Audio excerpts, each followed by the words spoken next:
Recording in progress. Shri परमात्मने नमः। ओम श्री गुरुभ्यो नमः। ओम मातृशक्तये नमः। ओम असतो सद्गमय तमसो मा ज्योतिर्गमय मृत्योर्मामृतङ्गमय। शान्ति शान्ति शान्ति। आप सबको प्रणाम। आपके गुरुजनों को प्रणाम, आपके माता पिता को प्रणाम, आपके मित्रगणों को प्रणाम, सारे श्रोताओं को प्रणाम जो इस समय इस जूम मीटिंग पर उपस्थित हैं सुनने के लिए। उन सबको प्रणाम। लखननाथ जी को भी प्रणाम करता हूँ कि उन्होंने मुझे आप सब के बीच में बुलाया और अपनी बात रखने के लिए उनका इस विषय में आग्रह था कि आप महर्षि दयानंद की जो 200वीं जन्म शताब्दी मनाई जा रही है पूरे देश में, विदेश में, सर्वत्र, श्री आदरणीय प्रधानमंत्री जी ने इसकी शुरुआत की, तो उस श्रृंखला में ही हम सब आज विचार करेंगे कि महर्षि दयानंद मनुष्य को कैसा देखना चाहते हैं। महर्षि दयानंद की क्या दृष्टि है, वो मनुष्य को किस रूप में यहाँ इस धरती के ऊपर उसका स्वभाव, उसका चरित्र, उसका व्यक्तित्व, उसका कृतित्व, ये सब। तो इस प्रश्न को उत्तर देने के लिए कई एंगल से हम अपनी बात को रख सकते हैं। बात तो एक ही है पर उसको अलग अलग शब्दों में प्रस्तुत किया जा सकता है कि महर्षि दयानंद मनुष्य को कैसा देखना चाहते हैं। एक सामान्य उत्तर जो सभी शास्त्रों का सार के रूप में दिया जाता है और संध्या के अंत में उन्होंने उसका संकेत किया, हे ईश्वर दयानिधे भवत् कृपयानेन जपोपासनादि कर्मणा धर्म अर्थ काम मोक्षाणाम सत्या सिद्धिर भवेन्ना।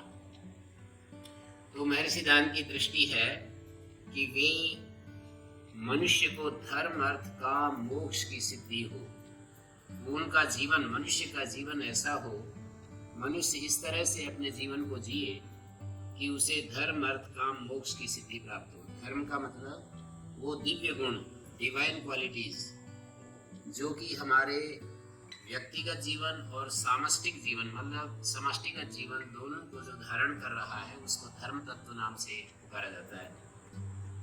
तो महर्षि दयानंद का जो प्रथम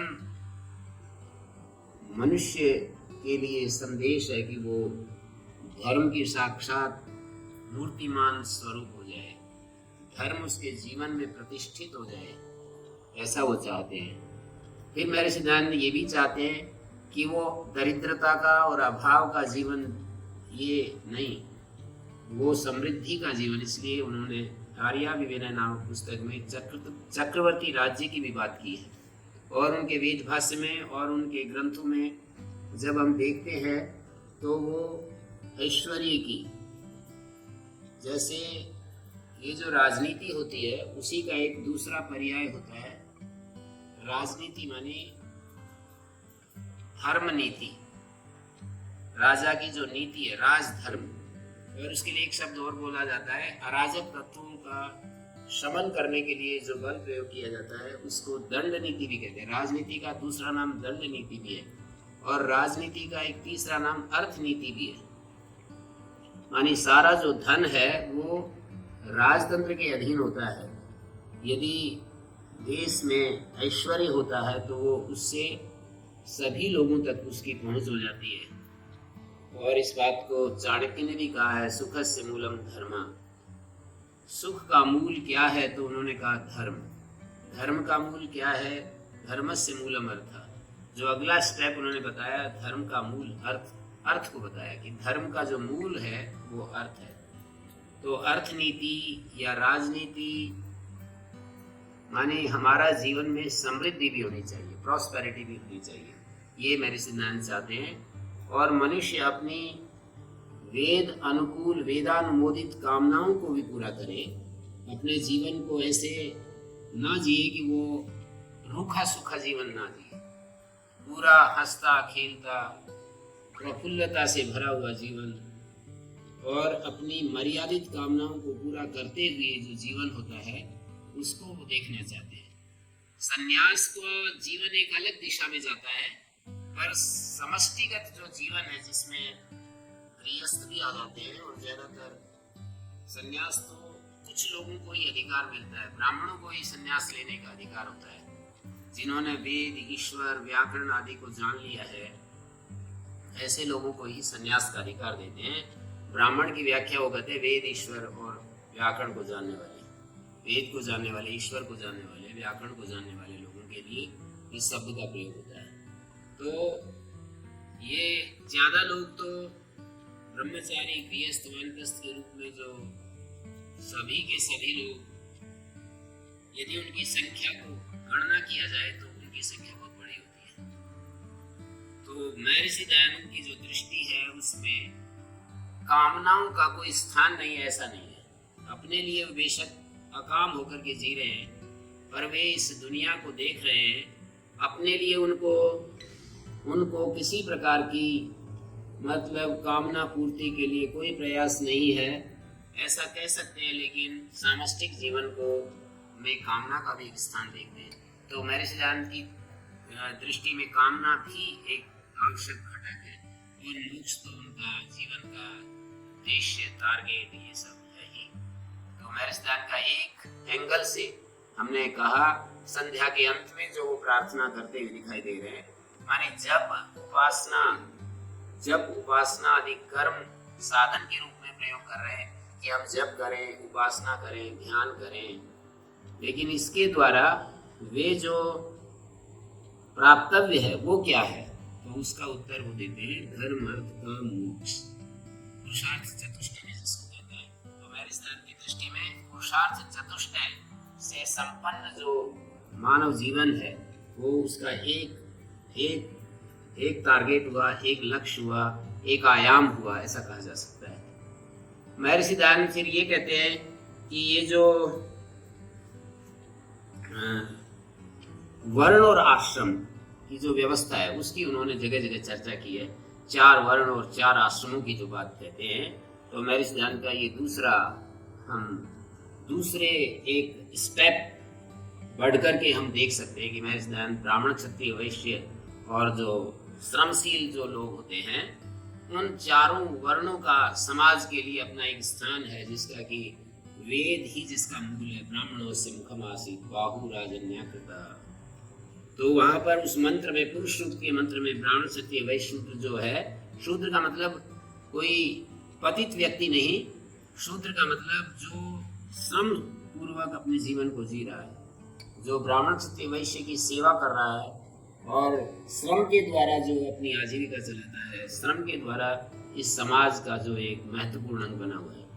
तो महर्षि दयानंद की दृष्टि में 4 वर्णों का अपना एक बहुत बड़ा स्थान है, 4 आश्रमों का बहुत बड़ा स्थान है। इसी तरह 4 वर्ण भी उनकी दृष्टि में भारतीय परंपरा में, जो कि हमारे सारे महाभारत और रामायण और उपनिषद आदि साहित्य में, धर्म शास्त्रों में जिसका चर्चा हम सुनने के लिए मिलती है। तो महर्षि दयानंद कहते हैं कि ब्रह्मचारी, गृहस्थ, वानप्रस्थ और सन्यासी 4 जो वर्ण होते हैं और 4 आश्रम होते हैं, इस आश्रम व्यवस्था में से गुजर कर व्यक्ति निरंतर मोक्ष तल पड़ता है, ऐसा वो देखना चाहते हैं। ब्रह्मचर्य काल में उनकी दृष्टि है कि बालक बालिकाएं अलग अलग अध्ययन करें और निरंतर गंभीर अपने जीवन की शोध और खोज करते रहें और अपने जीवन को पूर्ण बनाते रहें, इंद्रिय जयी होकर के रहें। महर्षि दयानंद इंद्रिय जय को बहुत ज्यादा बल देते हैं। मानव जीवन के लिए जितेंद्रिय होना उनका बहुत बड़ा उनका ये उपदेश है हम मनुष्यों के लिए, कि हम जितेंद्रिय होकर के रहें। मनुस्मृति के सैकड़ों श्लोकों को उद्धृत करते हुए वो जगह जगह इस बात को कहते हैं कि हमारा जो जीवन है वो इंद्रिय जयी होकर के होना चाहिए। तो महर्षि दयानंद की जितेंद्रियता जो है ये मानव जीवन के लिए एक उनकी देन हो सकती है, मतलब उनकी दृष्टि हो सकती है कि मनुष्य को कैसा होना चाहिए। इसमें ये कहा जा सकता है कि वो मनुष्य को जितेंद्रिय देखना चाहते हैं। फिर कर्म के विषय में महर्षि दयानंद कहते हैं कि मनुष्य शास्त्रोन्मोदित कर्म करे। सकाम और निष्काम भेद से कर्मों का जो विभाजन किया जाता है, तो उनका कहना है कि यदि सकाम कर्म भी करें तो वो शास्त्रानुमोदित होने चाहिए, शास्त्र के द्वारा समर्थित होने चाहिए। वो स्वेच्छा पूर्वक ऐसे मनमोजी ढंग से कर्म नहीं, बल्कि शास्त्र उसके मूल में होना चाहिए। और यदि वो मोक्षार्थी हैं तो उनके कर्म में निष्कामता होनी चाहिए। ऋग्वेदादि भाष्यों में वो कहते हैं कि कर्म का जो ये एक कर्मकांड भाग है और एक दूसरा निष्काम कर्म हुआ करते हैं, जो कि परमेश्वर को प्राप्त करने के लिए ही किए जाते हैं। तो महर्षि दयानंद निष्काम कर्म को भी हमारे मानव जीवन के लिए बहुत हमारे मोक्ष का साधन के रूप में देखते हैं। तो उनकी दृष्टि में कर्म के बारे में स्पष्टता है कि वे जो भारतीय प्राचीन परंपरा में जो कर्मकांड, यज्ञ याग आदि कर्मकांड किए जाते हैं, उनको भी स्वीकार करते हैं। और जो व्यवहारिक जो कर्म होते हैं, ब्राह्मण क्षत्रिय वैश्य शूद्र, उन्होंने ये जो गीता के 18वें अध्याय के 4-5 श्लोक उद्धृत करते हुए उन्हें बताया कि ब्राह्मण के कौन से कर्तव्य होते हैं, क्षत्रिय के कौन से कर्तव्य होते हैं, वैश्य के कौन से कर्तव्य होते हैं, शूद्र के कौन से कर्म होते हैं। ये सारे जो है उन्होंने हमारे को ये संदेश दिया कि ब्राह्मण क्षत्रिय वैश्य शूद्र को कौन कौन से कर्म करने चाहिए, कैसे करने चाहिए, किस भाव के साथ करने चाहिए, ये उनकी दृष्टि है। माने कर्म के विषय में उनकी जो दृष्टि है वो बड़ी महत्वपूर्ण है कि शास्त्र से समर्थित कर्म होने चाहिए या भगवान यदि उद्देश्य है तो निष्काम कर्म होने चाहिए। महर्षि दयानंद कहते हैं कि वेदों के 4 विषय होते हैं, विज्ञान, कर्म, उपासना और ज्ञान। ऐसे उन्होंने वेद विषय के आरंभ में ही इस बात को उद्धृत कर दिया। विज्ञान का मतलब पृथ्वी से लेकर तृण पर्यंत समस्त पदार्थों का ज्ञान और उनका उपयोग लेना, विज्ञान का। और परमात्मा का अनुभव, ये भी विज्ञान के अंतर्गत ही आता है, परमात्मा का साक्षात अनुभव। मौन में परमात्मा का वास है, ऐसा हमें महापुरुष कहते हैं कि हम जब मौन हो जाते हैं। किसी महापुरुष ने एक वाक्य सुनाया कि जब जब विषय का चिंतन आए तो हमें मौन हो जाना चाहिए, और मौन में परमात्मा का वास होता है। मौन का मतलब वाणी का ही नहीं, विचार का भी मौन हो जाना चाहिए, और मौन में परमात्मा का वास होता है। और इस तरह से हम जो है अपने जीवन को सुंदर बना सकते हैं। तो महर्षि दयानंद कहते हैं कि विज्ञान परमात्मा का अनुभव ये प्रमुख है, क्योंकि सारे वेदों का तात्पर्य उस परमात्मा के अनुभव करने में ही है। सर्वेषां वेदानां तात्पर्यम् तस्मिन् परमेश्वरे एव स्थिति। तो विज्ञान, कर्म के बारे में मैंने कह ही दिया कि शास्त्र अनुमोदित कर्म, कर्मकांड भी कर्म शब्द से लिया जाता है, व्यावहारिक कर्म भी, वर्णाश्रम धर्मों के कर्म भी कर्म शब्द से लिए जाते हैं, और अंततः निष्काम कर्म भी कर्म शब्द से लिए जाते हैं। प्रतिषिद्ध कर्म, वो शास्त्र में जिन जिन कर्मों का निषेध किया है वो त्यागने के लिए बहुत बल देते हैं, क्योंकि उनकी शैली है। जहां वे बोलेंगे कि सत्य का आचरण कर, असत्य का कभी नहीं, साथ में निषेध की भाषा भी बोलते हैं। जहां वे कहेंगे कि चोरी अस्तेय का पालन करो, चोरी कभी नहीं, सच बोलो, झूठ कभी नहीं। तो इस तरह से प्रतिषिद्ध कर्मों को सदा वे निषेध के कोटि में रखते हैं, और वो मनुष्य के लिए आग्रह पूर्वक कहते हैं कि शास्त्र में जिन कर्मों का निषेध किया है, समाज के द्वारा जिन कर्मों का निषेध है, हमारी अंतरात्मा जिन कर्मों को स्वीकार नहीं करती है, उनको आग्रह पूर्वक, बलपूर्वक उनसे बचना चाहिए, उनको नहीं करना चाहिए। फिर प्रायश्चित्त कर्म होते हैं। यदि कोई भूल हो जाए तो उसको एक प्रकार से स्वीकार करें और भविष्य में जीवन भर उसको न करने की स्थिति, अपने मानसिक स्थिति बनाए कि मुझे उस गलती को दोहराना नहीं। तो इस तरह से कर्म के बारे में उनकी दृष्टि होगी। विहित और प्रतिषिद्ध नाम से 2 प्रकार के कर्म होते हैं। विहित कर्म नित्य कर्म होते हैं, नैमित्तिक कर्म होते हैं। नित्य और नैमित्तिक भेद से विहित कर्म होते हैं और प्रतिषिद्ध कर्म होते हैं। कहीं भूल हो जाती है तो उसको ठीक करने के लिए प्रायश्चित्त कर्म किए जाते हैं। ये सारी जो प्राचीन परंपरा हमको प्राप्त होती है उस सब को महर्षि दयानंद स्वीकार करते हैं। मनुष्य के उत्थान के लिए, मनुष्य की उन्नति के लिए उन्होंने ये सब हमारे को प्राचीन उदाहरणों के द्वारा समझाया है, प्राचीन प्रमाणों के द्वारा हमको ये सब हमें दिशा दी है। तो विज्ञान, कर्म, उपासना और ज्ञान, महर्षि दयानंद का ये स्पष्ट दृष्टिकोण है कि एक परमेश्वर की उपासना हमें करनी चाहिए जो कि सर्वत्र उपस्थित है, हमारे आत्मा में भी जो उपस्थित है, उस परमात्मा का नित्य प्रति हम ध्यान करें और निरंतर उस ध्यान के द्वारा उसके साथ अपना संबंध स्थापित करें, उसके साथ तादात्म्य की स्थिति में रहें। ऐसा महर्षि दयानंद अपने जीवन में भी उन्होंने ऐसा किया और हमारे को भी ऐसा वो संदेश देकर के गए हैं कि नित्य प्रति हमें परमात्मा की उपासना करनी चाहिए और उस परमात्मा की उपासना और उन कर्मों का, निष्काम कर्मों का परिणाम स्वरूप जो परमात्मा का अनुभव होता है, आत्मानुभव होता है, माने सब चीजों को यथार्थ रूप में करने के बाद, कर्तव्य कर्मों का पूरा अनुष्ठान करने के बाद जो हमारे जीवन में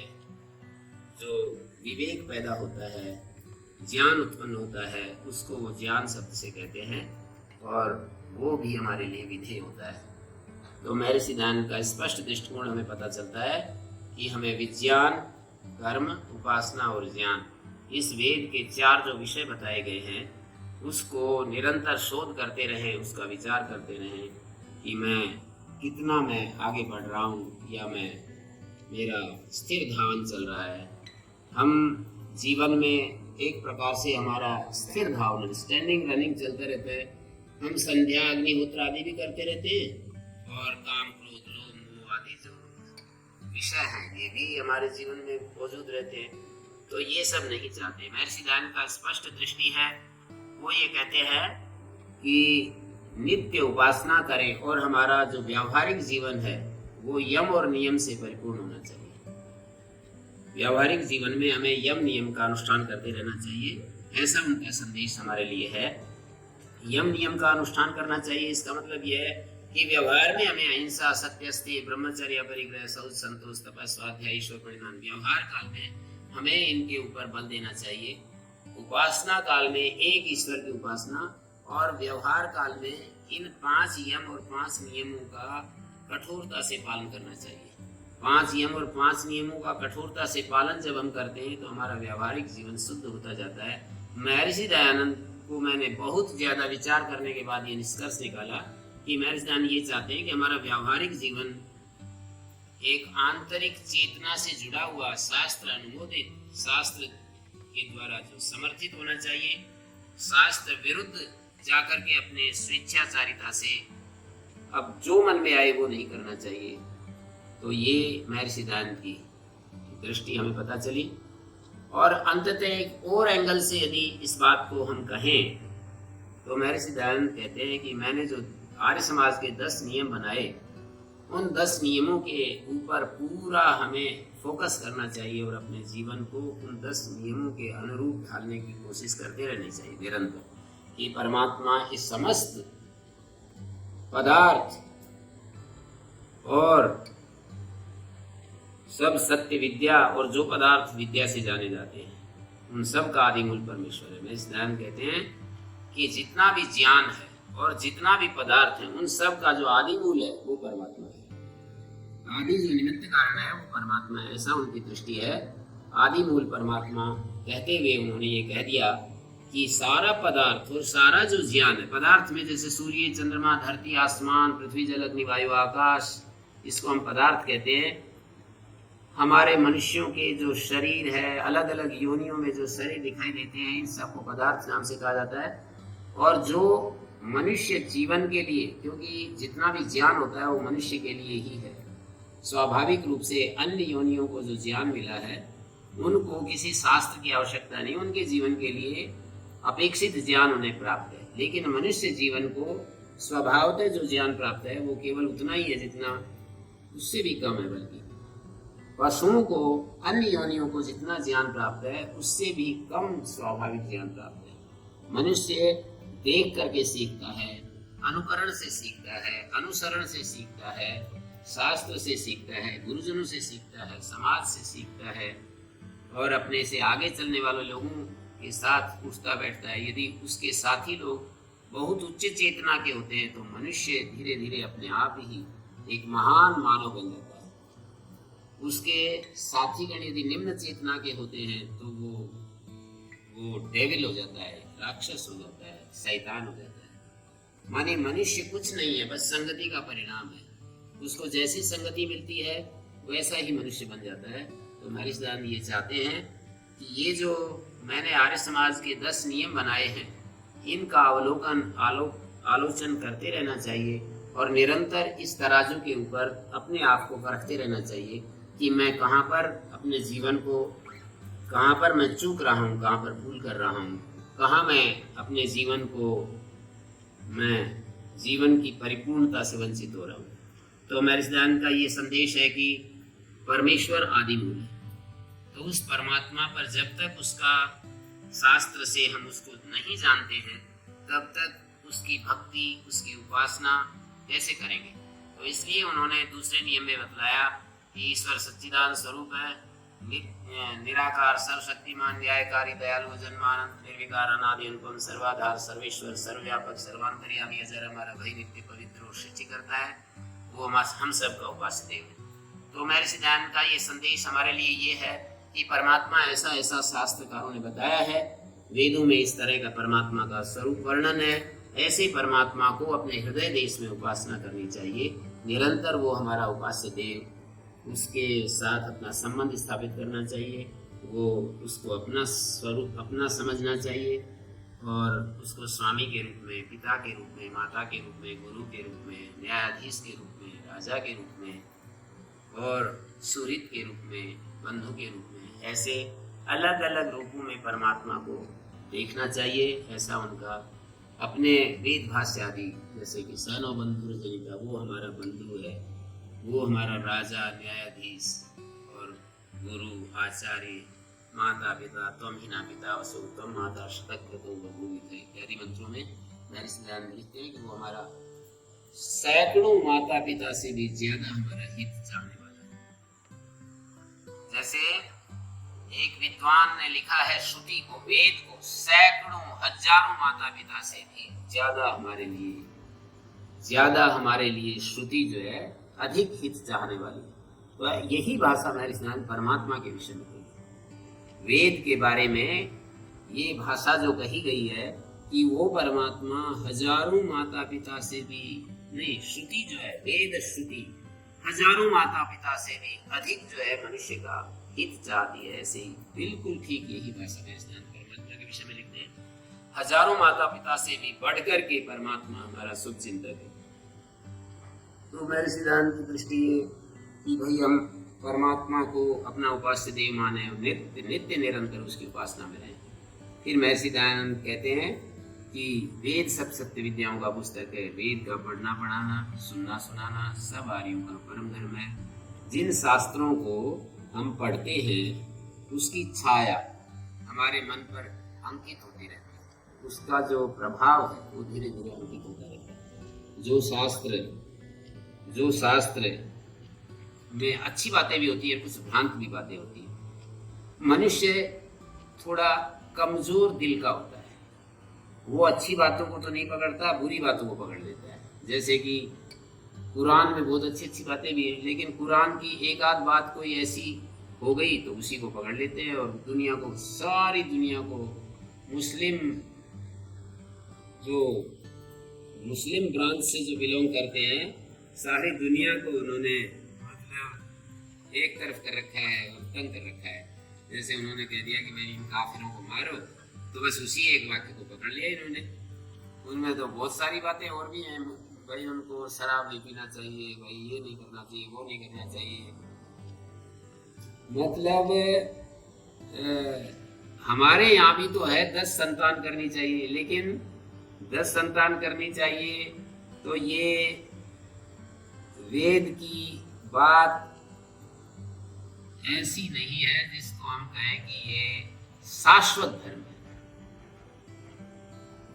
ये कहते हैं कि भाई देश को यदि आवश्यकता है 10 संतान करो, इससे ज्यादा नहीं। शाश्वत धर्म होता है, एक होता है युग धर्म।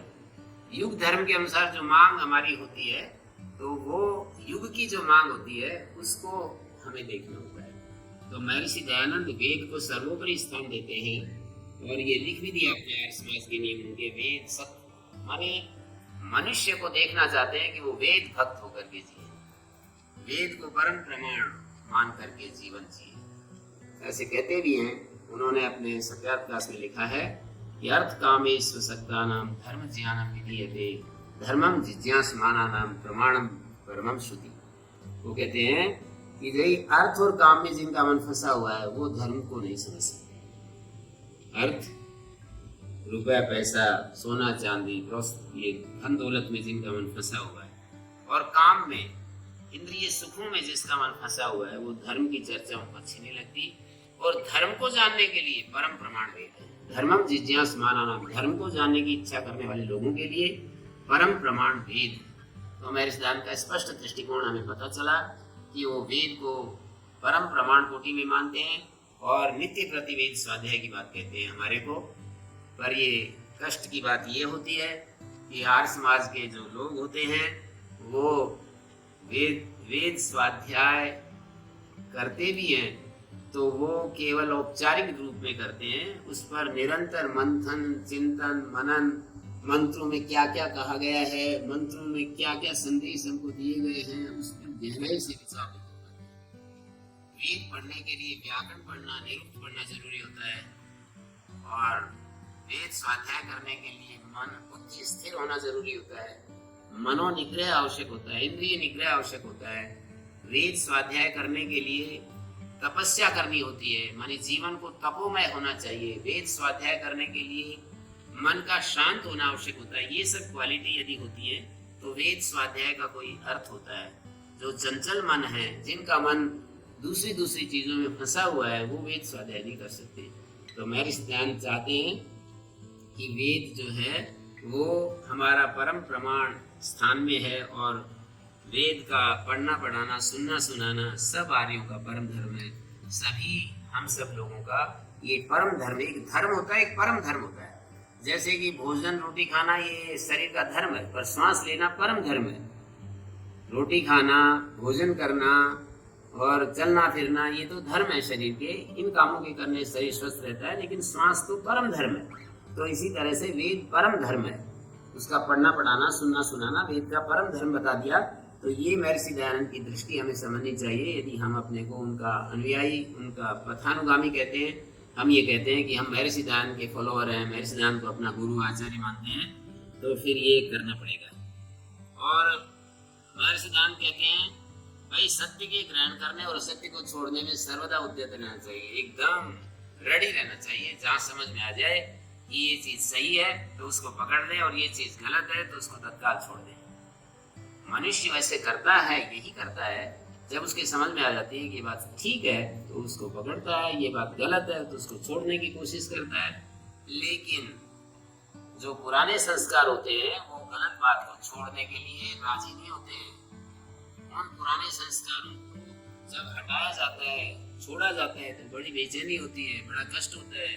हमारे अभ्यास, हमारी आदतें जब पक जाती हैं तो पुरानी आदतों को छोड़ना महान दुष्कर कार्य हो जाता है। लेकिन महर्षि दयानंद तो यही चाहते हैं कि भाई जब जब हम किसी चीज को असत्य रूप में जान लें तो तत्काल उसे छोड़ दें, और जिसको हम समझ लें कि ये सत्य है तो उसको तत्काल उसको ग्रहण कर लें। सत्य के ग्रहण और सत्य के छोड़ने में सदा हमें तैयार रहना चाहिए, ऐसा उनकी दृष्टि। और महर्षि दयानंद का मानव को पूर्ण बनाने के लिए ये सारे संदेश हैं, आर्य समाज के नियम। मनुष्य कैसा बने, मनुष्य कैसा हो सकता है, इसके लिए बताया कि भाई सब काम धर्मानुसार, सभी काम धर्म के अनुसार करने चाहिए, सत्य और असत्य को, अर्थात सत्य और असत्य को विचार करके करने चाहिए। मेरी धर्मानुसार की व्याख्या हो गई है। ये सभी काम धर्मानुसार करने का मतलब क्या है? इसका मतलब ये है कि सत्य और असत्य को विचार करना है, इसका परिणाम सही होगा या गलत होगा, सत्य होगा या असत्य होगा, ये विचार करके करना चाहिए। सब कार्यों को हम जैसे पढ़ाने का काम करते हैं, खेती करते हैं और हम पेड़ लगाते हैं, गायों का पालन करते हैं, राजनीति में जाते हैं या सेना में भर्ती हो जाते हैं, तो उन धर्म के अनुसार सत्य सत्य का विचार करके हमें उन कामों को करना चाहिए। जैसे गोपालन करते हैं, गोपालन तो कर रहे हैं, अब उनकी गायों की मतलब उनकी रक्षा ठीक से जैसा होना चाहिए वैसा करते नहीं है, या उनके बच्चों को दूध पिलाते नहीं और उनकी जगह अपने उनका दूध स्वयं के पोषण में प्रयोग करना चाहते, तो ये कार्य सत्य असत्य को विचार करके देखेंगे तो ये ठीक नहीं उतरेगा। गाय पालन करते हैं तो ठीक है, आप उनको चराते हो और वो ज़्यादा दूध देती हैं, तो कम से कम जब तक वो चारा चरने लायक नहीं होता बछड़ा, तब तक तो उसको पेट भर के दूध पिलाना ही चाहिए और उसके बाद भी उसको पिलाना चाहिए। नहीं तो फिर हम एक प्रकार से बछड़े का हिस्सा और स्वयं प्रयोग करने लग जाते हैं, और ये हमारे जीवन की असत्य घटना होती है, सत्य घटना नहीं कह सकते इसको। ऐसे ही हम खेती कर रहे हैं, आजकल खेती में कितने हमारे पोषक तत्व होते हैं, उसको हम पेस्टिसाइड डाल करके उसको नष्ट कर देते हैं। मेहनत से बचने के लिए हम खेती को दवाई छिड़क करके और बस आराम से जा करके ताश खेलते हैं या सोते हैं, बैठे रहते हैं, गप लड़ाते हैं। तो कार्य खेती चुना और फिर हम मेहनत से बचते हैं और उसको हम ठीक से करते नहीं है, तो फिर ये महर्षि दयानंद की दृष्टि में हम एक अच्छे किसान हैं। हम यानी अध्यापक का पेशा चुना है और अध्यापक को तो बहुत ज्यादा ज्ञान विज्ञान और आचरण से संपन्न होना चाहिए, और वो तो करते नहीं, और केवल एक सब्जेक्ट को भी हम अनमने होकर के ऐसे बेगार डालते रहते हैं, तो ये काम हमने ठीक नहीं चुना। हमारे लिए वो काम ठीक काम नहीं है। इसी तरह से जो भी काम हम चुनते हैं उनको सत्य और असत्य का विचार करके करना चाहिए।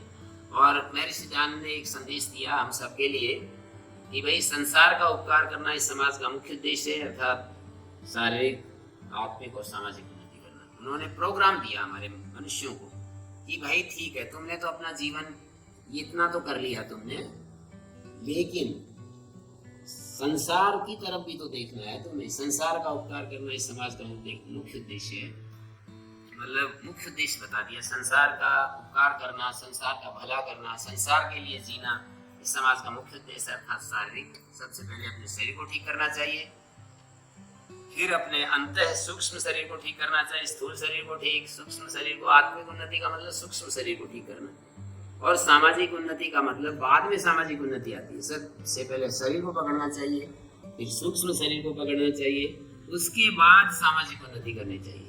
अपना शरीर, अपना मन, बुद्धि, इंद्रियां ठीक है नहीं, वो तो बिल्कुल सड़े गले हो रहे हैं, और हम समाज को उपदेश दे करके समझा करके ठीक करना चाहते हैं, गलत बात है। महर्षि दयानंद की दृष्टि ऐसी नहीं है। महर्षि दयानंद ऐसा, हमारे आर्य समाज के जितने भी उपदेशक हैं और वो जितने भी हमारे मतलब कुछ लोगों को छोड़ करके उनका शरीर ठीक नहीं है। यदि देखेंगे तो शरीर ठीक नहीं पाएगा और उनका मन भी ठीक नहीं मिलेगा। तो इसलिए महर्षि दयानंद के भक्तों को ये ध्यान देना है कि शरीर को भी ठीक रखना है, मन को भी पवित्र और शुद्ध करना है, मन को भी बलवान बनाना है, शरीर को भी बलवान बनाना है, निरोग रखना है, और शारीरिक, आत्मिक और सामाजिक उन्नति करना। शारीरिक उन्नति, आत्मिक उन्नति का मतलब सीधा सा है सूक्ष्म शरीर को ठीक करना। सूक्ष्म शरीर के जो घटक होते हैं, बुद्धि, मन, इंद्रियां, इन सबको ठीक करने का नाम आत्मिक उन्नति कहलाता है। और सामाजिक उन्नति का मतलब अपने साथियों को भी ऐसा माहौल देना, उनके सामने ऐसा व्यवहार करना जैसे कि वो हमारे गुरुकुल झज्जर के आचार्य जी हैं, आचार्य विजयपाल जी, तो उनके पिताश्री को मैंने देखा कि वो किसान होते हुए अपने बैलों को प्रातःकाल चल देते, रास्ते में कोई कुछ पूछने लगता, मासे जी कहते थे उनको, तो वहीं पर खड़े खड़े 1-1 घंटा 2-2 घंटे समझाते रहते कि भाई ऐसे करना चाहिए, ऐसा करना चाहिए। और वो माता जी पीछे से जैसे वो नाश्ता लेकर के जाते हैं खेत में, तो रास्ते में खड़े मिलते, बोले कि यही खड़े हो, तो फिर आप काम कर लिया करो ना। तो कहते मैं कोई ठल्ला थोड़ी बैठा हूँ, मतलब वो जो दूसरों के लिए कुछ काम करते थे उसको भी कार्य समझते थे। ऐसा कहते कि मैं कोई खाली थोड़ी खड़ा हूँ, मैं काम तो कर ही रहा हूँ ना। तो इस तरह से ये सामाजिक उन्नति का मतलब है कि समाज को भी हमें अच्छा बनाने की जिम्मेदारी है। समाज को अच्छा बनाना, अपने आचरण से समाज अच्छा बनता है। मासे जी का इतना अच्छा आचरण था, दोनों समय हवन करते थे, संध्या उपासना करते थे, किसी भी कीमत पर। जैसे कि उनको किसी की गलती से, माने अपने बेटे की गलती से, और वो पकड़ करके ले गए वहाँ पर पुलिस वाले, तो थाने में बंद कर दिया। क्या कुछ गलती कर दी थी पता नहीं, वो बिजली का कोई कुछ तार वार डाल दिए, क्या कर दिया। तो फिर वहाँ जा कर के बोले भाई मैं तो हवन करके भोजन करता हूँ। तो एक दिन पूरा निकल गया और उन हवन करने को मिला नहीं, उपवास चलता रहा। दूसरा दिन भी चला गया, तो पुलिस वालों को फिर हार करके और उसकी व्यवस्था करनी पड़ी। फिर ये बड़ी बात ये है कि उन्होंने कहा कि मासे जी आप यदि कह दो तो हम इस केस को इधर उधर कर देंगे। बोले भाई मैं तो नहीं कह सकता, गलती तो उसने की है, लड़के ने। मतलब अपने बेटे के लिए भी उन्होंने झूठ नहीं बोला कि देखो गलती तो उसने की है, तो मैं तो नहीं कर सकता, ऐसे तो मैं नहीं कहूँगा कि भाई मैं तो झूठ तो नहीं बोलूँगा। तो ऐसे लोग, पहले के जो आर्य लोग थे, वो जज भी उनके वाणी पर इतना विश्वास करता था कि भाई ये लोग यदि कह देते हैं तो हम पूरा इस बात को ऐसा ही स्वीकार करेंगे। तो अब के जो आर्य हैं और उस समय के जो आर्य लोग थे, उनमें बदलाव आ गया। तो महर्षि दयानंद की दृष्टि मनुष्य को कैसा देखना चाहते हैं महर्षि दयानंद, वो हमारी चर्चा चल रही है। और आगे कहते हैं महर्षि दयानंद, सबसे प्रेम पूर्वक व्यवहार करना चाहिए, यथा योग्य व्यवहार, यथा योग्य शब्द का प्रयोग करते हैं, पर प्रीति पूर्वक, सबसे प्रीति पूर्वक धर्मानुसार यथा योग्य बरतना चाहिए। धर्म पूर्वक, प्रीति पूर्वक, यथा योग्य बरतना चाहिए। भाई कोई किसी ने गलती कर दी तो ठीक है, उसको दंड भी देना है, तो आखिर वो मनुष्य है, तो मनुष्य होने के नाते उसको ऐसे हम अभद्रता पूर्वक व्यवहार ना करें। जैसे उसको जुर्माना करना है, उसके ऊपर बहुत ज्यादा उसको जेल में डालना है, तो जेल में भी भेज दो, पर उसको वाणी से जो व्यवहार किया जाता है वो तो प्रेम पूर्वक करना चाहिए, प्रीति पूर्वक करना चाहिए, धर्म के अनुसार करना चाहिए।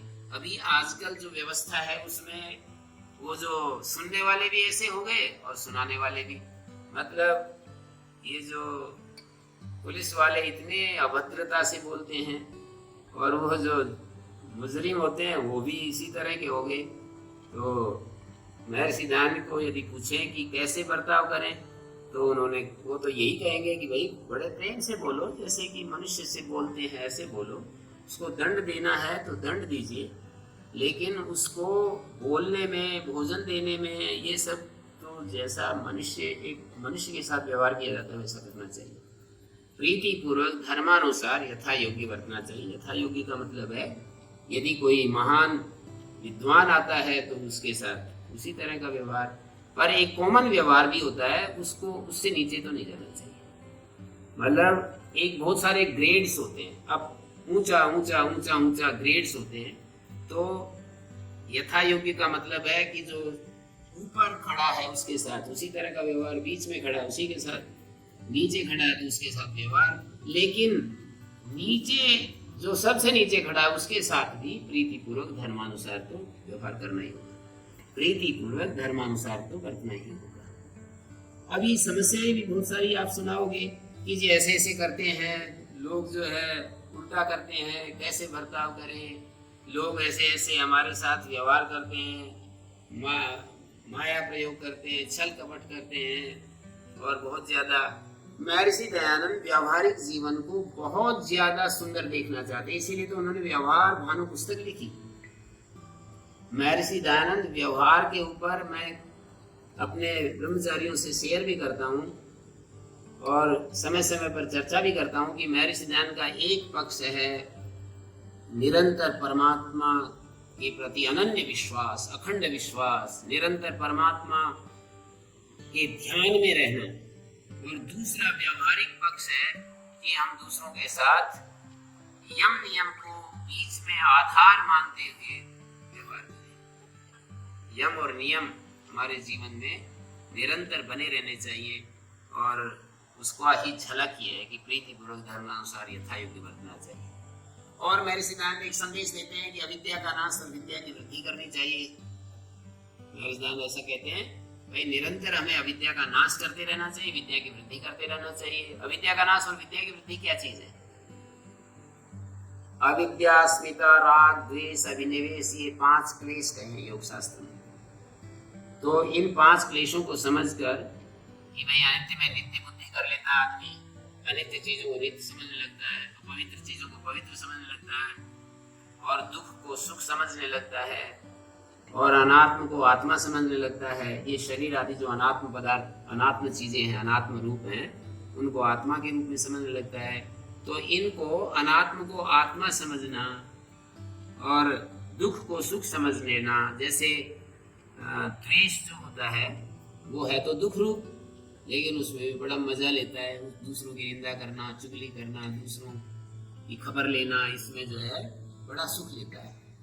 द्वेष दुख रूप होते हुए भी द्वेष में। ऐसे ही राग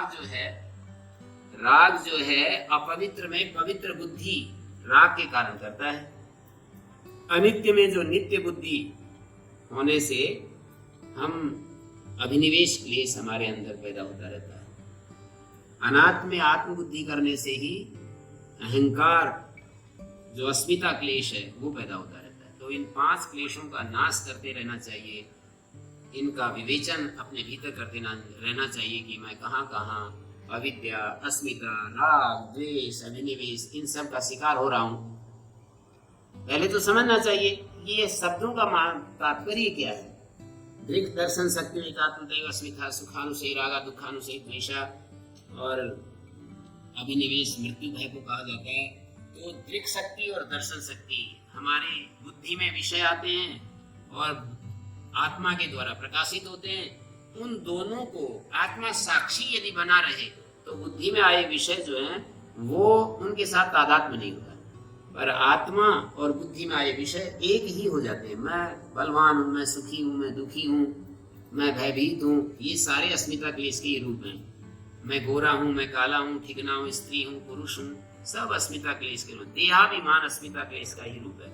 तो महर्षि दयानंद इस सब को नहीं चाहते हैं।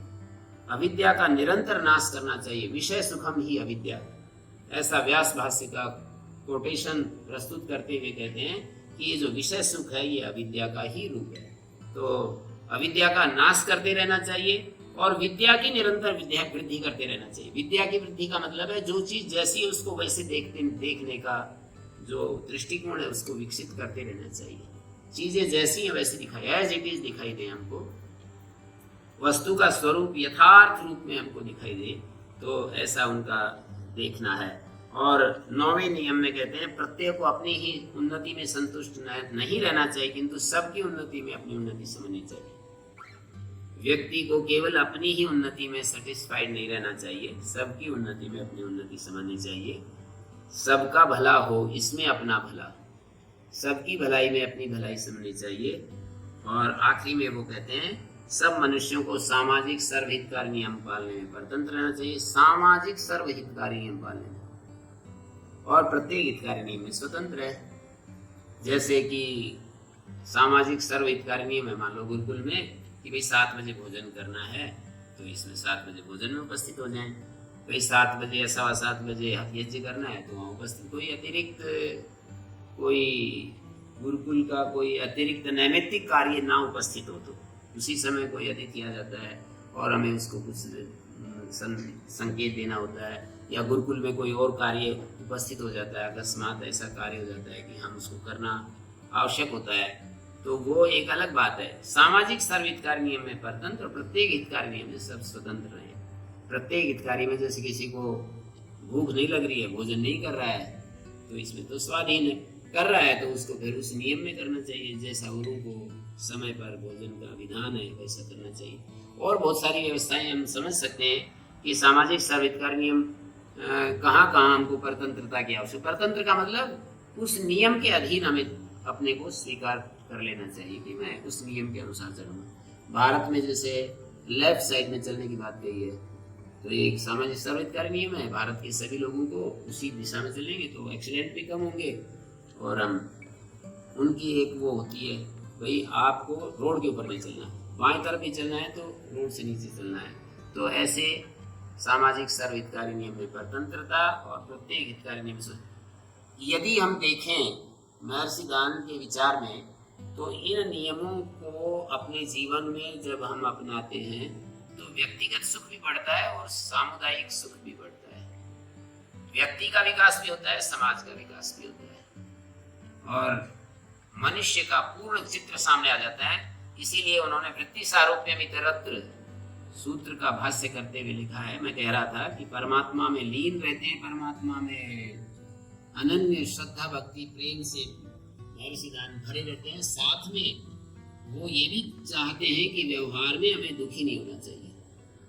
तो महर्षि दयानंद कहते हैं वृत्ति सारूप्यम इतरत्र सूत्र का भाष्य करते हुए कि जो परमात्मा में निरंतर अपने आप को डुबकी लगाता है और फिर वो व्यवहार में आता है, तो उसका व्यावहारिक जीवन जो है हर्ष शोक से रहित होता है और बड़ा शांत होता है। निरंतर उसका ज्ञान का प्रकाश बढ़ता जाता है। और जो ऐसा नहीं करता है, परमात्मा में अपने आप को नहीं डुबोता है, वो अज्ञान अंधकार में धंसते जाते हैं और निरंतर उनका पतन होता जाता है। इस भाव के शब्द ये नहीं है, इस भाव के शब्द बोले। तो महर्षि दयानंद का दो दृष्टिकोण तो मुझे बिल्कुल स्पष्ट सामने आ रहे हैं कि एकांत में हो तो भगवान में लीन रहे, व्यवहार में हो तो धर्म को कभी भी ना छोड़े, धर्म के अनुसार व्यवहार, पक्षपात रहित होकर के व्यवहार करें, ये उनका धर्म की परिभाषा है। और वो कहते भी हैं कि मनुष्य होकर के ऐसा नहीं है होना चाहिए कि बलवान से डरे और निर्बल को डराते रहे, पशुओं का स्वभाव है ये। और वे बहुत ही सत्यार प्रकाश के अंत में निंदन्तु नीति निपुणा यदि वास्तुवन्तु लक्ष्मी समाविशतु गच्छति वा यथेष्टम् अद्यैव मरणं वस्तु युगान्तरे वा न्यायात् पथः प्रविचलन्ति पदन्यधीरा। न्याय पथ से धीर पुरुष एक क्षण के लिए भी इधर उधर नहीं होते।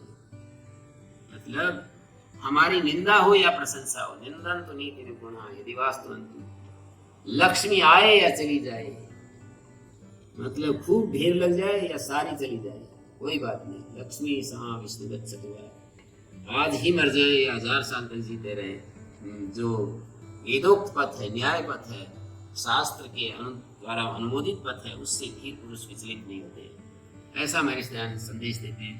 और वहीं पर महाभारत का एक श्लोक प्रस्तुत करते हुए सत्यार प्रकाश अंत में कहते हैं कि न जातु कामान न भया न लोभा धर्मं त्यजेत जीवितस्यापि हेतु धर्मो नित्यः सुख दुःखेत्व नित्य जीवो नित्य हेतुरस्यत्व नित्य। कि भाई धर्म के रास्ते से व्यक्ति को न कामना से डिगना चाहिए, भय से डिगना चाहिए। मानी कभी भी भय के कारण, कामना के कारण, लोभ के कारण या जीवन के हेतु से भी विचलित नहीं होना चाहिए।